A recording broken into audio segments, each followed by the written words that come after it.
오늘 설교 본문은 요한복음 11장 17절에서 44절까지입니다. 오늘은 부활주일입니다. 오늘 부활주일 부활에 대한 설교를 사실은 부활주일에 많이 하는데 오늘 요한복음 우리 강해를 지금 하고 있는데 오늘 본문에 마침 이 부활과 관련된 말씀이기 때문에 오늘 요한복음 강해를 계속 이어서 하려고 합니다. 특별히 오늘은 요한복음 강해 44번째 강해인데 오늘의 제목은 부활생명 예수님이라고 하는 그런 제목입니다. 자, 우리가 지난주에 들었던 말씀부터 잠깐 복습하고 다시 그 말씀을 이어갈까요? 지난주에는 고난이 찾아올 때라고 하는 그런 제목으로 말씀을 들었습니다. 어쩌면 지난주에는 나사로의 죽음과 부활 1편이었다면 오늘은 나사로의 죽음과 부활 2편이라고 볼 수 있습니다. 지난주에는 나사로가 죽었다라는 것 때문에 겪게 되는 마리아와 마르다의 어떤 모습들을 통해서 고난이 찾아올 때 우리는 어떻게 해야 되는가라고 하는 면들을 함께 살펴봤는데 어떻게 해야 된다고 그랬어요? 첫 번째로 고난이 찾아올 때에는 하나님의 사랑을 의심하지 말아야 된다라는 것들을 함께 나누었습니다. 그리고 두 번째로는 우리는 끝까지 인내해야 된다라는 사실들을 함께 나누었죠. 그래서 예수님이 그 나사로의 죽음이라고 하는 죽음 소식을 듣고 이틀이나 더 계셨다가 유대로 오시면서 실질적으로 이제 유대의 이제 예루살렘 인근에 도착을 했을 때에는 이미 나사로가 죽어서 무덤에 장사된 지 4일째 되는 날이었다라고 말씀을 하고 있습니다. 특별히 오늘 이 말씀을 통해서 오늘 저는 예수님께서 죽음과 부활을 통해서 우리에게도 동일하게 마찬가지로 우리의 죄값이 다 치러진 사실들을 또 증명해 주셨고 하나님의 아들이라는 사실들을 또 증명해 주셨는데 오늘 이런 부활, 예수님의 부활의 의미와 더불어서 오늘 예수님께서 나는 부활이요 생명이다라고 말씀하면서 나사로를 살리신 이런 사건이 우리에게도 주는 어떤 의미가 무엇인가, 우리에게는 이 나사로의 죽음과 부활 사건을 통해서 우리에게는 어떤 의미가 있는가, 또 우리에게는 무엇을 또 알고 무엇을 배우게 하시는지라고 하는 것들을 함께 생각해 보려고 합니다. 사실은 부활이라고 하는 것은 많은 경우에 사람들은 불가능한 것이다라고 생각을 하죠. 그죠? 그래서 사람들은 부활은 없다 이렇게 생각을 합니다. 물론 이 사실들은 고대에도 예수님 당시에도 그렇고 그 이전에도 그렇고 이 부활이라고 하는 것은 부활 논쟁들이 많았어요. 부활을 믿는 사람도 있었고 안 믿는 사람도 있었고, 근데 요즘도 마찬가지로 사람들은 많은 경우에 죽음은 끝이다 이렇게 생각하는 경우들이 있죠. 영혼이 없다라고 생각하는 경우들이 보통 이제 그렇다라는 거예요. 근데 영혼이 있다라고 생각하는 사람들 중에서도 그렇게 죽으면 끝이다, 천국이나 지옥은 없다 이렇게 생각하는 사람도 있지만 그러니까 천국이나 지옥은 있을 것 같고 어딘가 갈 것 같다 이렇게 생각하는 사람들도 있기도 해요. 근데 무식하면 용감하다고 하는 말처럼 지옥이 어떤 곳인지를 알지 못하면 그냥 살다가 지옥 갈 수도 있는 거지 이렇게 생각할 수 있다라는 거예요. 근데 우리는 예수님이 이 땅에 오셨고 굳이 또 부활하셔서 우리를 구원하신 이유가 뭐겠어요? 그냥 죽어서 지옥 가도 되지 지옥 가면 되지 이렇게 지옥 갈 수도 있는 거지 이런 정도의 생각할 수 있는 그런 곳이 지옥이 아니라는 거예요. 지옥은 될 수만 있으면, 아니 절대로 가지 않아야 될 곳이기 때문에 하나님은 자기 아들을 이 땅에 보내셔서 우리를 구원하셔서 지옥 가지 않도록 만들어 주셨다는 거죠. 우리는 그 사실들을 알아야 된다는 거예요. 그리고 우리는 영적인 존재라는 사실들을 우리는 기억을 해야 되고, 특별히 우리는 영적인 존재이기 때문에 우리는 우리 육체는 반드시 죽지만 또 예수님이 오실 때 반드시 우리의 육체도 반드시 부활할 것을 믿는 그런 믿음을 가지고 우리는 영원히 영생을 사는 사람이라는 사실들을 믿어야 하는 줄로 믿습니다. 죽음이 끝이라고 생각하는 그런 생각을 우리는 최소한 교회 다니는 사람들은 그런 생각은 하지는 않아야 된다는 거예요. 사실은 우리 인생을 살면서 이미 끝났다라고 생각하는 그런 경험들을 종종 하기도 하잖아요. 근데 이미 끝났다라고 하는 경우들은 세상에서 더 이상 내가 아무리 노력을 해도 더 이상 무언가를 이룰 수 있는 그런 방법이 없다라고 느낄 때 하는 소리라는 거죠. 그러나 예수님이 말씀하고 있는 이 죽음이라고 하는 것은 사실은 예수님에게는 죽음은 끝이 아닌 거예요. 지난주에도 말했지만 죽음은 예수님이 보시는 시야에서는, 영혼이라고 하는 시야에서는 죽음은 잠깐 잠자는 것과 마찬가지다라고 하는 거죠. 그러니까 죽으면 죽는다라고 하는 것은 아무것도 할 수 없는, 이미 끝났고 더 이상 아무것도 뭔가를 할 수 없는 그런 것이다라고 말할 수가 없다라고 하는 거죠. 그래서 그런 사실들을 오늘 예수님은 죽은 자를 살리시는 일들을 통해서, 부활을 통해서 죽는 것이 끝이 아니다라는 사실들을 예수님은 말씀하고 있고, 또 그런 사실들을 보여주고 있다라는 거예요. 그래서 우리도 오늘 이 말씀을 통해서 특별히 부활 생명이신 그 예수님이 나사로를 살리시는 일들을 통해서 우리에게 말씀하시려고 하는 의미는 무엇인가, 또 그런 그 죽음과 부활을 통해서 우리에게 말씀하시려고 하는 어떤 목적이 있다는 거죠. 그런 사실들을 함께 살펴보는 시간을 갖도록 하겠습니다. 오늘은 특별히 성경 말씀을 많이 찾아볼 것이기 때문에 앞에 있는 말씀들을 집중해서 잘 듣기도 하고, 또 말씀의 의미들을 잘 비교하면서 생각하면서 말씀을 잘 듣는다라면 부활의 의미가 무엇인지, 또 우리는 어떤 믿음으로 신앙생활을 해야 되는지라고 하는 것들을 깊이 배울 수 있는 그런 시간이 될 줄로 믿습니다. 특별히 오늘 나사로의 부활 사건을 통해서 예수님이 원하시는 것 두 가지를 말씀드리려고 하는데, 첫 번째로는 예수님은 우리의 그 믿음이 자라나기를 원하신다는 거예요. 믿음이 자라기를 원하신다. 믿음이 한 곳에 이렇게 머물러 있지 않고 계속 뭔가 변화되어지고 자라기를 원하고 있다는 거죠. 근데 본문에서 가지고 있는 그 사람들, 특별히 그 마르다와 마리아의 어떤 모습들의 어떤 신앙의 모습들, 믿음의 모습들을 함께 오늘도 살펴보면서 그 믿음도 그렇게 머물러 있지 않고 변화되기를 원한다라는 거죠. 왜냐하면 마르다와 마리아가 가지고 있는 그 믿음은 사실은 정말 좋은 믿음이고 훌륭한 믿음이지만 약간 영적으로는 좀 미숙한 어떤 믿음을 가지고 있기 때문에 그 미성숙한 그 믿음이 자라나기를 원하고 있다라는 거예요. 첫 번째로는 제한된 믿음만 가지고 있었다라는 거예요. 그들은 제한된 믿음. 자, 요한복음 11장 21절 같이 한번 읽어보도록 합시다. 시작. 마르다가 예수께 여짜오되 주께서 여기 계셨더라면 내 오라비가 죽지 아니하였겠나이다. 이 믿음은 어떤 믿음이에요? 예수님이 빨리 여기에 오셨으면 우리 오라버니는, 우리 오빠는 죽지 않았을 것이다 라는 거죠. 그러니까 이미 예수님은 늦게 왔으니까 이미 기회가 없어졌다, 이미 늦어버렸다, 이렇게 말하고 있는 거죠. 죽기 전에 와야지, 이제 왔어, 이런 생각들을 하고 있는 거죠. 그러니까 이런 사고방식, 이런 믿음에 한해서는 어떤 정도의 생각이에요? 예수님은 죽기 전에 오면 살릴 수 있고 죽은 후에 오면 살릴 수 없다라는 그런 제한적인 생각을 하고 있다는 거예요. 그러니까 예수님의 능력을 제한하는 거죠. 어쩌면 우리의 믿음을 스스로가 제한하는 것이다라고 말할 수도 있는 거예요. 또 두 번째로는 미래적인 믿음만 가지고 있다는 거예요.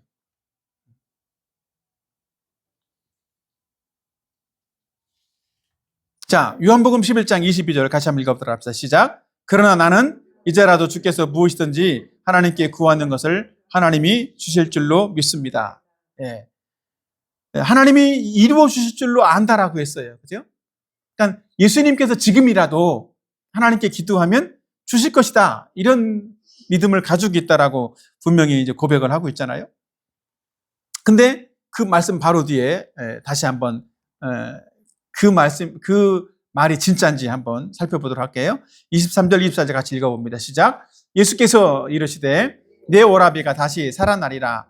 마르다가 이르되 마지막 날 부활 때에는 다시 살아날 줄을 내가 아나이다. 조금 말이 앞뒤가 좀 안 맞는 것 같죠? 금방 조금 전에 예수님께서 하나님께 무엇이든지 기도하면 이루어질 것입니다, 그렇게 고백해 놓고 나서 예수님이 네 오라비가 지금 살아날 거야 이렇게 말하니까 어떻게 반응하고 있어요? 지금이 아니고 마지막 날 부활 때에, 예수님이 재림하시면 부활 때에 다시 살아날 줄을 내가 압니다, 이렇게 고백을 하고 있다라는 거죠. 그러니까 마지막 날 살아날 것으로만 믿고 있다라는 거예요. 이거 미래적인 믿음인 거죠. 이 오빠가, 죽은 오빠가 현재적으로 지금 살아날 것에 대해서는 믿고 있지 못한다라는 거예요. 그래서 예수님이 이 말씀을 하신 거예요. 25, 26절 시작. 예수께서 이르시되 나는 부활이요 생명이니 나를 믿는 자는 죽어도 살겠고 무릇 살아서 나를 믿는 자는 영원히 죽지 아니하리니 이것을 내가 믿느냐. 이것을 믿어라.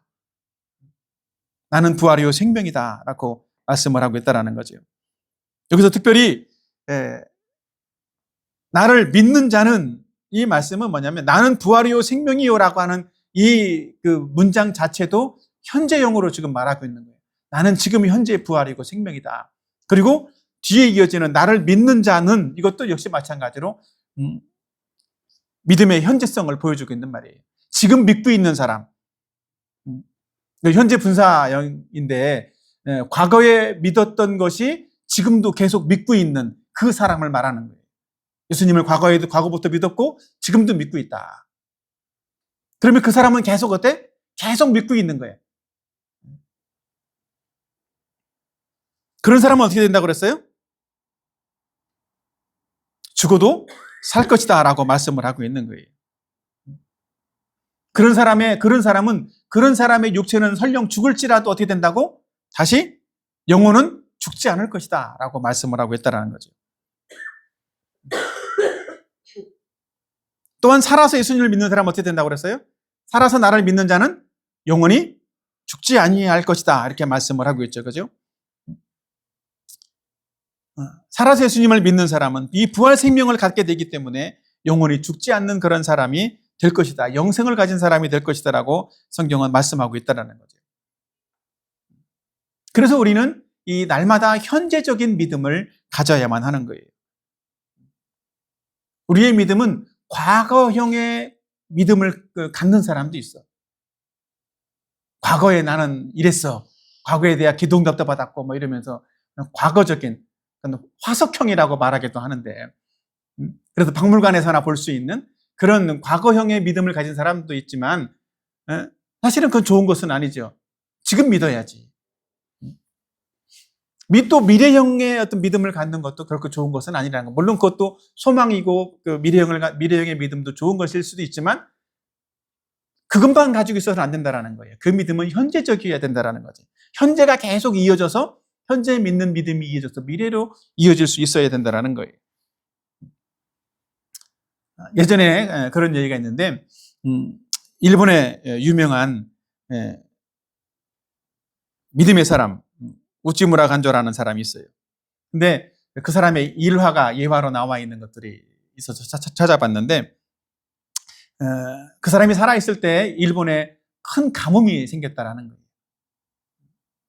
그래서 많은 사람들이 또 기도도 하고 막 이랬었는데 그 가뭄의 상황이 지속되면 농사도 다 어렵게 되고 힘들게 될 것 같아서 어느 날 이 우찌무라 간조가 아침에 아이들하고 같이 아침 식사를 같이 하면서 이제 아빠가 이제 대표 기도를 하고 이제 밥을 먹는데 아빠가 그런 기도를 했다라는 거죠. 하나님, 비를 주십시오. 비를 내려 주십시오.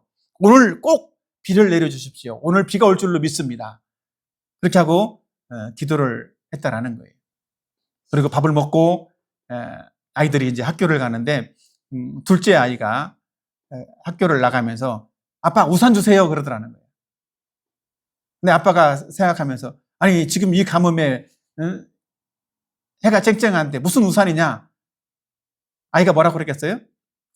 아까 아빠가 밥 먹을 때 기도했잖아요. 오늘 하나님이 비를 내려달라고 기도했고 비가 올 줄로 믿습니다. 그랬는데 우산을 가지고 가야지요 이러더라는 거예요. 그 얘기를 듣던 우찌무라 간조는 깜짝 놀라고 회개했다라는 거예요. 내가 이렇게 믿음이 없는 사람이구나. 내 믿음이 정말 거짓됐구나 이런 사실들을 스스로 혼자 고백했다라고 하는데 우리도 마찬가지라는 거예요. 우리도 성경을 통해서 천지창조는 우리는 믿고 있어요. 하나님이 천지를 창조하셨다. 믿습니까? 아멘. 그죠? 근데 하나님이 천지창조의 능력으로 내 삶 속에서 내 삶을 변화시키고 내가 원하는 기도의 제목들을 이루어줄 것에 대해서는 어때요? 그거를 믿느냐라고 할 때는 진짜일까? 이런 생각을 한다는 거죠. 그것은 현재적인 믿음이 아닌 거예요. 과거적인 믿음을 가지고 있는, 과거에 하나님이 천지는 창조했지만 지금은 능력이 없어, 이런 거랑 똑같은 거예요. 우리의 믿음은 늘 현재적이어야 한다는 거죠.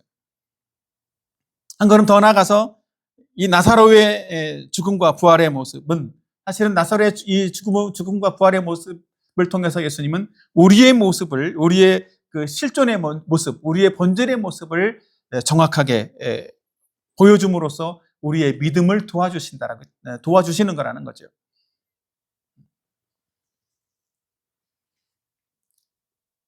우리의 본질의 모습을 보여주신다. 17절 한번 읽어보도록 합시다. 시작. 예수께서 와서 보시니 나사로가 무덤에 있은지 이미 나으리라. 그렇죠? 무덤에 있은지 이미 나으리라. 이미 나사로는 어떻게 됐다는 거야? 죽었다라는 거죠. 사실은 한 사람의 죽음은 무엇 때문에 일어나요? 무엇 때문에 오는 줄 압니까? 죽음은 죄 때문에 오는 거예요. 그러니까 죽었다라는 것은 우리가 나는 죄인입니다라는 것들을 증명해 보여주는 것이기도 한 거라고요. 죄의 싹은 사망이다. 또 특별히 창세기의 3장에서 말씀하고 있는 것처럼 죽음은 어떻게 시작됐다고? 하나님의 말씀을 지키지 않음으로써, 순종하지 않음으로써 인간에게 죽음이 시작된 거예요. 육체의 죽음은 바로 죄의 결과라고 성경은 분명히 말씀하고 있는 거죠. 죄의 결과로 죽음이 정해졌다는 겁니다. 한번 읽어봅시다. 히브리서 9장 27절 시작. 한 번 죽는 것은 사람에게 정해진 것이요 그 후에는 심판이 있으리니. 사람에게 한 번 죽는 것, 육체적인 죽음은 반드시 정해져 있다는 거예요. 육체의 죽음은 영혼과 육체의 분리를 의미해요. 그래서 우리의 영혼은 어디 간다고? 육체는 죽어서 땅에 묻히지만 영혼은 어디가? 그 후에는 심판 자리에 간다라는 거예요. 그래서 우리는 우리의 죄가 발견되면 우리는 영원한 지옥의 심판을 받게 된다라는 거죠. 육체의 심판, 육체의 죽음도 있지만 영혼의 죽음도 있어요. 영혼의 죽음도 역시 죄의 결과라고 성경은 말씀하고 있는 거죠. 그래서 우리는 죄로 말미암아서 우리의 영혼은 이미 죽어 있는 영혼이다. 이미 죽어 있다라고 성경은 말씀하고 있습니다. 에베소서 2장 1절을 같이 읽어봅니다. 시작. 그는 허물과 죄로 죽었던 너희를 살리셨다. 예수님이 우리를 부활 생명, 이 영생을 주시기 이전에 우리는 어떤 존재였다고? 허물과 죄로 죽었던, 이미 죽어 있는 그런 영혼이라고 말씀을 하고 있는 거예요. 예수님은 죽어 있는 영혼을 살려주신다라고 말씀을 하고 있는 거죠. 그러니까 우리의 영혼이 죽었다라는 것은 어떤 의미냐면 하나님과 우리 영혼이 분리되어졌다라는 것을 말하는 거예요. 하나님과 분리된 상태. 그것이 영혼의 죽음인 거죠. 사실은 사람의 영혼이라고 하는 것은 영혼 불멸, 멸하지 않아요. 없어지지 않아. 근데 우리의 영혼이 죽었다라고 표현하는 것은 하나님에서부터, 하나님의 생명으로부터 우리의 생명이 분리되었다라는 것을 말씀하고 있다라는 거예요. 그래서 생명에서 끊어졌기 때문에, 생명에서 분리되어졌기 때문에 우리는 죽은 것이다라고 표현하고 있다라는 거죠. 그리고 또 다른 특징이 하나 있는데, 육체가 죽으면 육체는 속에 있는 장기들부터 썩어서 썩은 냄새가 나요. 그래서 3일 정도 지나서 3일장을 치를 때쯤이 되면 부패된 냄새가 좀 심하게 나기도 하죠. 그래서 소독을 하고 방부제 처리도 하고 그때 모든 염을 할 때 그렇게 처리들을 하기도 하는데, 사실은 죽은 영혼도 그런 악취가 난다라는 거예요. 속에서부터. 어떤 의미인지 알아요? 자, 마가복음 7장 21절, 23절 같이 한번 읽어봅시다. 시작. 속에서 곧 사람의 마음에서 나오는 것은 악한 생각, 곧 음란과 도둑질과 살인과 간음과 탐욕과 악독과 속임과 음탕과 질투와 비방과 교만과 우매함이니 이 모든 악한 것이 다 속에서 나와서 사람을 더럽게 하느니라. 사람을 더럽게 하는 것이 어디서 나와? 사람의 속에서부터 나온다. 이것이 죽어있는 영혼이 가지고 있는 악취. 그 속에서 썩어 있기 때문에, 부패되어 있는 영혼이기 때문에 악한 냄새가 난다라는 거예요. 그래서 인간은 전적 부패한 존재이다라고 말을 하고 있는 거죠. 가능성이 전혀 없는 완전히 썩어 있는 존재다. 그래서 악취가 나는 악한 것들이 속에서 흘러나오는 그런 존재이다라는 거죠. 특별히 죽어 있는 자의 특징은 분명하게 말하고 있는 것은 뭐냐면 하나님의 생명에서 떠나서 마음에 하나님 두기를 싫어하는 그런 존재다라고 성경은 또 말하고 있는 거예요. 한번 레위기야 2장 13절 같이 한번 읽어봅시다. 시작. 내 백성이 두 가지 악을 행하였나니 곧 성수에 근원되는 나를 버린 것과 스스로 웅덩이를 판 것인데 그것은 물을 가두지 못할 터진 웅덩이들이라. 여기 보면 생수에 근원되는 나를 버렸다라고 말하고 있어요. 누가? 우리가, 인간들이. 그 생수에 근원되는 하나님을 버리고 떠난 것, 그것이 죄라고 성경은 말하고 있는 거예요. 이것이 가장 근본적인 죄예요. 그러니까 하나님과 분리된 죄라고 말하는 거죠. 우리 영혼의 죽음하고 똑같은 거예요. 이 영혼의 죽음에서부터 육체의 죽음이 온 거라고. 그리고 로마서 1장 28절 시작. 또한 그들이 마음에 하나님 두기를 싫어하며 하나님께서 그들을 그 상실한 마음대로 내버려 두사 합당하지 못한 일을 하게 하셨으니. 사람들은 하나님을 떠났을 뿐만 아니라 어떻다고 그러는 거예요? 하나님을 자기 마음속에 두기도 거절하고 싫어한다는 거죠. 하나님이 자기 인생에 들어오는 것을 거절하는 거예요. 그들을 마치 속박이라고 생각을 한다는 거죠. 귀찮게 여기는 거예요. 내 마음대로 하고 싶은데 내 마음대로 못하게 하는 거라고 생각한다는 거죠. 자기 마음대로 하는 것이 자유라고 생각을 하고 내 마음대로 하면 더 잘 될 것이라고 생각을 한다는 거죠. 하나님의 말씀대로 따르지 않는 것이 더 좋은 일이라고 생각을 해요. 근데 실제로는 어떻다라는 거예요? 하나님 말씀대로 따라야만 진정한 자유가 있고 하나님 말씀대로 따를 때에만 진정한 행복이 우리에게 찾아온다라는 거예요. 근데 우리는 그렇게 하지 못하고 있다라는 거죠. 우리 마음속에 하나님 두기를 싫어한다. 이 시간에도 그런 사람들이 있습니까? 내 마음속에 정말 하나님이 계신가? 예수님이 계신가? 나는 예수님을 내 마음속에 모셔드리기를 거절하고 있는가?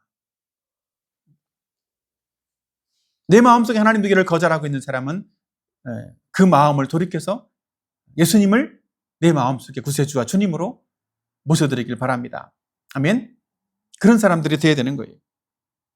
특별히 오늘 이 첫 번째 대지에서 예수님은 우리의 믿음이 이렇게 자라나기를 원하신다라고 그랬는데 우리의 믿음은 제한된 믿음도 아니고 미래적인 믿음도 아니고 현재적인 믿음을 가지고 있어야 될 뿐만 아니라 이렇게 우리 자신이 어떤 존재인지를 정확하게 알고 예수님을 믿고 그 믿음이 성숙해져가는 그런 사람이 되기를 예수님이 원하신다라는 거예요. 정말 여러분의 믿음이 이런 믿음이 되기를 바랍니다. 아멘. 사람이 장례식에 갈 때 나는 죽는구나 이런 것들을 생각하게 되는 것처럼 오늘 이 나사로의 죽음을 통해서 나도 죽는 존재이구나. 예수님을 믿지 않으면 나는 죽게 되는구나. 또 나사로의 부활을 통해서 나도 예수님을 믿으면 부활하는 사람이 되는구나. 이런 사실들을 믿는 저와 여러분이 되기를 예수님의 이름으로 축복합니다. 아멘. 두 번째로 예수님은 우리가 부활 생명을 얻게 되기를 원하신다라는 거예요. 뭘 얻게 되기를 원한다? 부활 생명을. 우리의 죽어있는 영혼이 서로 생명을 얻기를 원하신다라는 거죠. 특별히 오늘 예수님은 나사로의 무덤에 찾아가셔서 하나님의 아들이신 표적을 보여주셨어요. 자, 같이 한번 읽어볼까요? 한번. 요한복음 11장 42절 시작. 항상 내 말을 들으시는 줄을 내가 알았나이다. 그러나 이 말씀하옵는 것은 둘러선 이들을 위함이니 곧 아버지께서 나를 보내신 것을 그들로 믿게 하려 함이니이다. 예수님은 하나님께 기도했어요. 그 나사로의 무덤 앞에서 나사로의 무덤의 돌문을 옮겨 놓으라고 사람들에게 말씀을 하고 나서 기도했어요. 근데 기도하고 또 나사로를 불러내고 살리는 이유가 뭐라고 그래요? 어떤 이유 때문이라고? 그 무리들이 하나님께서 나를 보낸 것을 믿게 하려고. 그러니까 이 부활 사건은 오늘날에도 우리에게 예수님이 바로 하나님의 아들이라는 사실들을, 하나님이 보내신 분이라는 사실들을 믿게 하기 위해서 오늘 이 나사로를 살리는 일들을 행하셨고 이것을 기록해서 우리에게 지금도 들려주시고 있다는 거죠.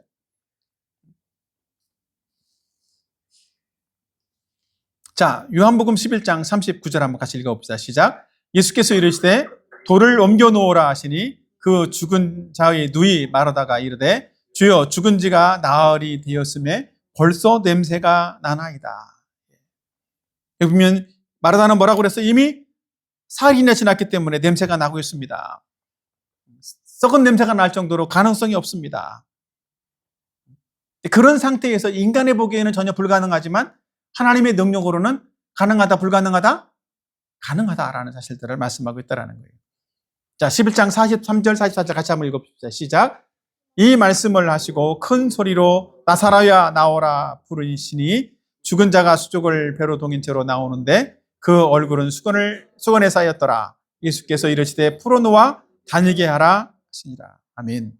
이분 이 말씀은 분명히 뭐래요? 예수님은 나사로야 나와라 이렇게 분명히 말씀을 하고 있다는 거죠. 예수님은 천지를 창조할 때에도 말씀으로 천지를 창조하셨어요. 아멘. 그런 것처럼 나사로를 살리실 때 나사로에게 죽은 나사로의 생명을 살려주실 때에도 나사로에게 생명을 주실 때에도 어떻게 했다고? 말씀으로 말씀하셨어요. 나사로야 나오너라. 특별히 나사로를 콕 집어서 이렇게 말씀한 거죠. 나사로야 나와라. 우리는 여기서 중요한 사실들 우리가 한 가지 배울 것이 있다라면 생명이 살아나는 것은 무엇으로만 되어진다? 하나님의 말씀으로만 되어진다라는 거예요. 우리가 구원받는 것, 거듭나는 것은 하나님의 말씀으로만 된다라는 사실들을 보여주고 있다라는 거죠. 베드로전서 1장 23절 한번 같이 읽어봅시다. 시작. 너희가 거듭난 것은 썩어질 씨로 된 것이 아니요 썩지 아니할 씨로 된 것이니 살아있고 항상 있는 하나님의 말씀으로 되었느니라. 아멘. 그러니까 생명을 얻는 것은 살아있고 항상 있는 살아계신 하나님의 말씀으로만 되어진다. 하나님의 말씀을 통해서만 우리는 거듭날 수 있다라고 말씀을 하고 있는 거죠. 왜냐하면 생명을 살리는 능력이 하나님께 있고 하나님의 말씀에 있다라는 거예요. 그래서 우리는 죽어있는 사람은 하나님의 음성을, 하나님의 말씀을 들어야 되는 거예요. 자, 요한복음 5장 25절도 같이 한번 읽어봅시다. 시작. 진실로 진실로 너에게 이르노니 죽은 자들이 하나님의 아들의 음성을 들을 때가 오나니 곧 이때라. 듣는 자는 살아나리라. 아멘. 이 나사로가 하나님의 말씀을 들음으로써 살아날 수 있었던 것처럼 죽은 영혼도 똑같다라는 거예요.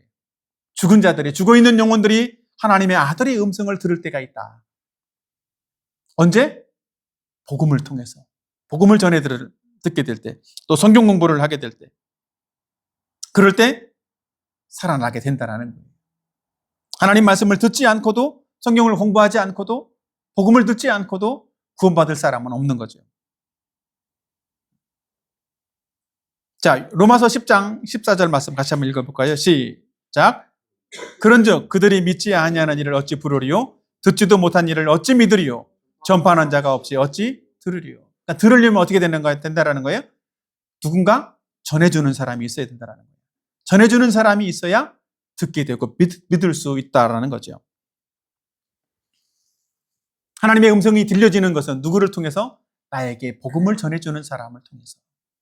나에게 성경을 알려주는 사람을 통해서 그렇게 될 수 있다는 거죠. 사실은 이 말씀은 우리가 전도해야 되는 이유이기도 하지만 우리가 성경을 공부해야 되는 이유이기도 하는 거예요. 성경 공부가 얼마나 중요한지 알겠죠? 말씀을 들어야만 우리는 구원받을 수 있다는 거예요. 생명이 살아날 수 있다는 거죠. 죽어있는 죄인이 살아날 수 있는 유일한 방법은 하나님의 말씀을 듣는 것이다라는 거예요. 들을 때 믿음을 갖게 된다는 거죠.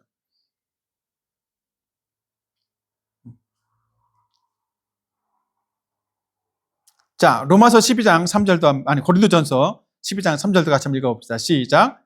그러므로 내가 너에게 알리노니 하나님의 영으로 말하는 자는 누구든지 예수를 저주할 자라 하지 아니하고 또 성령으로 아니하고는 누구든지 예수를 주시라 할 수 없느니라. 이 말씀은 뭐냐면 하나님의 말씀이 전해질 때 하나님의 말씀을 통해서 누가 역사한다라는 거예요? 성령이 역사한다고. 그래서 성령께서 그 말씀을 깨닫게 해주시고 그 말씀을 통해서 내가 죄인인 것을 알게 하시고 예수님을 믿어야 되는 이유들을 알려주신다라는 거예요. 그래서 예수님이 바로 나의 주님이시라고 고백하는 그런 사람이 되어진다라는 거죠. 성령께서 하시는 일은 바로 그런 일을 하시는 거예요. 말씀을 통해서 우리에게 깨달음을 주시고 감동을 주시는 일들. 그래서 요한복음 3장 5절에서도 물과 성령으로 거듭나지 아니하면 이렇게 말씀하고 있죠. 그죠? 물과 성령으로 거듭나는 사람이 되어야 된다라고 말하는 거예요. 말씀과 성령이라고 바꾸어서 표현해도 전혀 무방하다라는 거죠. 우리는 말씀과 성령을 통해서 우리는 거듭나는 사람이 되는 거죠.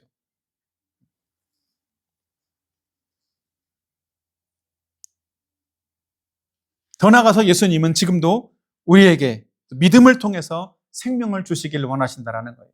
있습니까? 우리가 믿을 때 우리에게 생명을 주시길 원하신다고. 어떤 생명? 부활 생명을 우리의 믿음을 통해서 주시길 원하신다는 거예요. 자, 요한복음 11장 40절 말씀 같이 한번 읽어봅시다. 시작. 예수께서 이르시되 내 말이 내가 믿으면 하나님의 영광을 보리라 하지 아니하였느냐 하시니. 분명히 여기 말씀은 믿으면 하나님의 영광을 보게 될 것이다 라고 예수님이 말씀하고 있다는 거죠. 그래서 나사로의 죽음을 통해서 마르다는 뭘 봤어요? 하나님의 영광을 봤다라는 거예요. 죽은 자를 살리시는 그 영광을 보게 되었다라는 거죠. 마르다는 죽어있는 그 나사로의 죽음만을 생각했다라면 예수님은 뭘 보고 있었던 거예요? 살리실 그 하나님의 영광을 보고 말씀하고 있다라는 거죠. 사실은 우리도 어려움을 당할 때, 또 고난을 당할 때, 그런 때가 우리는 고난과 어려움만 보게 되면 지난주에 얘기했던 것처럼 우리는 정말 삶의 의욕을 잃어버릴 수도 있어요. 근데 고난과 어려움을 당할 때일수록 뭘 봐야 된다는 거예요? 하나님의 영광을 바라보고 믿어야 된다는 거예요. 그래서 똑같이 고난을 당할지라도 목적을 가지고 있는 고난을 당할 때는 그 고난을 고난처럼 여기지 않고 쉽게 이겨낼 수가 있어요. 실례로 어떤 사람들이 있냐면 태릉 선수촌에 가면 그 국가대표 선수들이 있죠. 훈련을 한단 말이에요. 훈련하는 게 어려울까요? 쉬울까요? 어렵다고. 그건 고난이란 말이에요. 어떻게 보면. 그럼에도 불구하고 그 사람들은 어떤 목표가 있어? 고난을 당하지만 금메달을 딸 것에 대한 목표가 있는 거예요. 그러니까 그 목표를 가지고 당하는 고난, 목표를 가지고 하는 훈련이기 때문에 그 고난과 훈련은 어때? 견딜 수 있는 거라고. 기대감이 있는 거라고.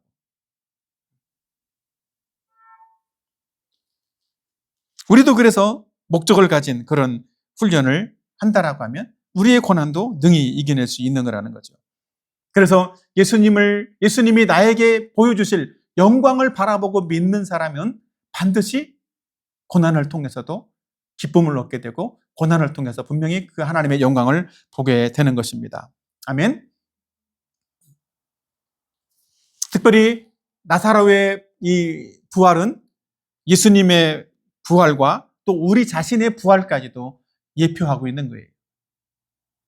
이 예표라는 말은 조금 어려운 표현이지만 예표를 다른 말로 말하면 그림자다라고 표현할 수 있는데 쉽게 실체를 지금 당장의 실체가 없는 것을 보여주는 거예요. 실체를 보여주는 거예요. 마치 그림자는 실체가 아니지만 그 실체의 형태를 떼고 있는 무형인 것처럼 그런 예표라는 게 바로 그런 의미를 가지고 있어요. 그래서 나사로의 부활은 잠시 후에 이루어질 예수님의 부활을 미리 보여주고 있는 예고편이라는 거죠. 더 나아가서 누구의 부활도 예수님을 믿는 우리의 부활도 미리 보여주고 있는 예고편과 마찬가지라는 거예요. 예표. 그죠? 그래서 실제로 예수님은 어떻게 했어? 예언대로 죽으시고 3일 만에 부활했다라는 거죠. 내가 3일 만에 부활할 거야. 이것을 예언하고 죽어서 정말 그렇게 이룰 수 있는 사람이 있을까요? 그럴 사람은 없다고. 오직 하나님의 아들만 그렇게 하는 거예요.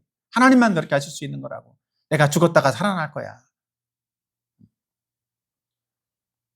우리도 죽었다가 살아날 줄로 믿습니다. 아멘. 우리는 예수님 안에서 예수님과 똑같이 죽었다가 살아날 거라는 거죠.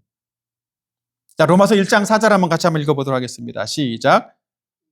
성결의 영어로는 죽은 자들 가운데서 부활하사 능력으로 하나님의 아들로 선포되셨으니 곧 우리 주 예수 그리스도시니라. 아멘. 예수님은 부활하심으로써 하나님의 아들이라는 사실들을 분명히 증거해 보여주셨어요. 그리고 이 예수님의 부활은 우리의 부활로 연결된다는 사실들을 로마서 6장 5절에서 말씀하고 있습니다. 같이 한번 마지막 성경 구절이니까 큰 소리로 같이 한번 읽어보도록 합시다. 시작.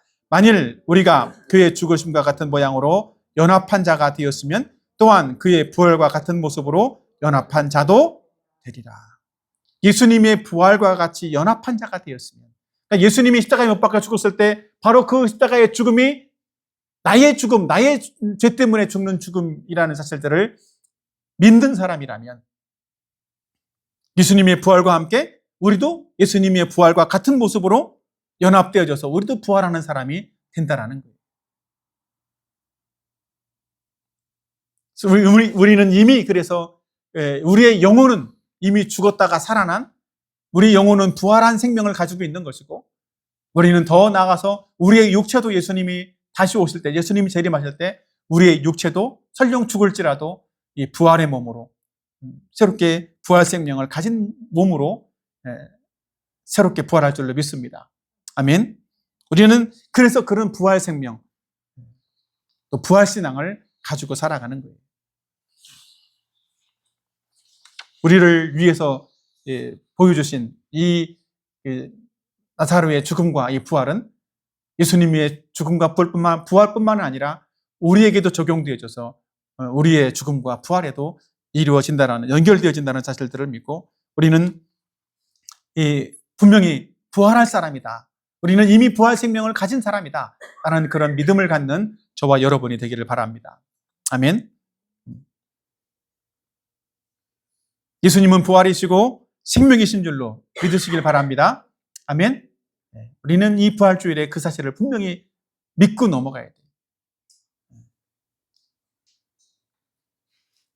그리고 예수님의 죽음과 부활은 나에게 생명을 주는 부활이다. 나에게 이 부활 생명을 주는 부활이라는 사실들을 믿는 저와 여러분이 되기를 바랍니다.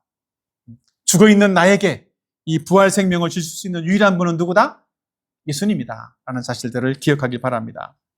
그리고 예수님이 하나님의 아들이시고 이 천지의 창조자라는 사실들, 생명의 주인이라는 사실들을 우리는 믿고 우리도 영원한 생명을 얻는 저와 여러분이 되기를 예수님의 이름으로 축복합니다. 아멘.